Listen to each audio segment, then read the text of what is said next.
Basically, everything Hegseth said in this speech was anti-American in the sense that it could only be said and projected by a person who despises American soft power. He said Ukraine will not get all of its territory back, not get to join NATO, security guarantee to Putin, NATO will not be involved in any future force that might be required to police Ukraine, Europe will, but the Europeans will have to pay for it. Americans won't get involved. Hegseth said NATO will not come to the rescue of any European nation involved in that force if it is attacked by Russia. Literally, like, we're not here. We're not doing anything. Russia can do what it wants. If they attack you, that's your problem. We're not helping you. I'm going to give away, like, the conditions of our military alliance rather than relying on strategic uncertainty, which has been the policy for decades and is basically like, this is borderline treasonous. Isn't strategic uncertainty literally the entire point? Article 5 doesn't exist. Nothing matters, etc., etc. NATO tests new deployment model without US ahead of Ukraine war anniversary, testing its ability to rapidly deploy across Eastern Europe without direct US assistance as Washington shifts its approach towards European defense in the war in Ukraine. That's great, man.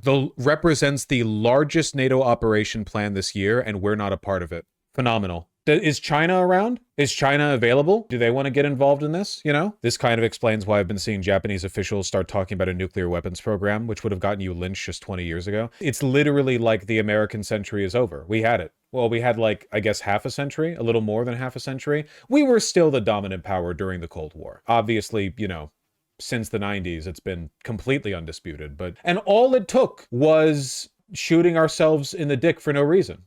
I want to be clear, by the way. I don't give a if America is the global military hegemon. I care whether the world is constantly at war with itself. This is not going to be good for the world. America allying with our enemies, betraying our allies, empowering expansionist dictatorships, and telling a bunch of countries, hey, better build up your own military. Things are going to get rough. Better build up your own military. This is not a good strategy for global peace. It's like the opposite. It's what you would want to do if you wanted to start World War III. Or, hypothetically, if you wanted to divert an enormous amount of money into private military contractors.